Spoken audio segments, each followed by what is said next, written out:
Hello കൂട്ടുകാരെ, നന്ദൂസ് ഫാമിലിയിലേക്ക് ഒരിക്കൽ കൂടി സ്വാഗതം. അപ്പോൾ ക്യാരറ്റ് ജ്യൂസാണ് കേട്ടോ. ക്യാരറ്റ് നന്നായിട്ട് വേവിച്ചെടുത്തിട്ടുണ്ട്. അപ്പം നമുക്ക് മിക്സിയിലേക്ക് ആ വെള്ളവും ക്യാരറ്റും കൂടെ എന്ത് ചെയ്യാം, ഒഴിച്ചു കൊടുക്കാം. പിന്നെ ആവശ്യത്തിന് പഞ്ചസാര എടുക്കുക കേട്ടോ. ഇവിടെ മധുരപ്രിയരാണ് അധികം, അപ്പോൾ പിന്നെ കുറച്ച് പഞ്ചസാര കൂടുതലിട്ടു.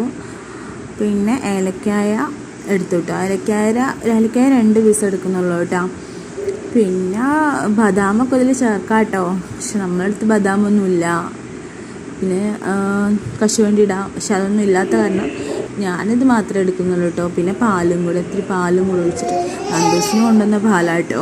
അപ്പം എന്തായാലും ജ്യൂസ് അടിച്ച് കൊടുക്കാമല്ലോ വിചാരിച്ച് ഞാനെന്ത് ചെയ്തു, പാലിത്തിരി ഒഴിച്ചു. പിന്നെ ഭയങ്കര കട്ട കാരണം വരുന്നില്ല കേട്ടോ. അപ്പോൾ ഞാനൊരു കട്ടേൻ്റെ പീസ് പൊട്ടിച്ചെടുത്തിട്ട് അതിലേക്ക് ഇടാൻ പോവാം കേട്ടോ.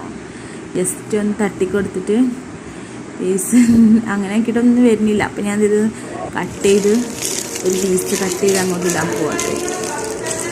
അത് നന്നായിട്ടൊന്ന് അരച്ചങ്ങ് എടുക്കുന്നുണ്ട്. നന്നായിട്ട് അരഞ്ഞെങ്കിലേ ടേസ്റ്റ് ഉണ്ടാവുള്ളൂ കേട്ടോ. നന്നായിട്ട് അരച്ചെടുക്കുന്നുണ്ട്.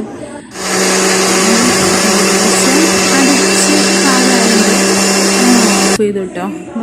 ഓക്കെ, കുഴപ്പമില്ല. ഇങ്ങനെ കണ്ടപ്പോൾ സൂപ്പർ നന്നായിട്ടുണ്ട്. അപ്പോൾ ഗ്ലാസ്സിലേക്ക് ഒഴിക്കുക കേട്ടോ. അതിന് അപ്പൂസിനുള്ള ഗ്ലാസ്സിലേക്ക് ഒഴിച്ചുകൊണ്ടിരിക്കുക. ഇവിടെ ഒത്തിരി കട്ടയുണ്ട് കേട്ടോ. 2 പീസ് കട്ടയുണ്ട് അതിൽ. കട്ടേൻ്റെ അവിടെ തന്നെ ഒഴിച്ചപ്പോൾ ഒന്നും കൂടെ അരച്ചെടുത്തു കേട്ടോ.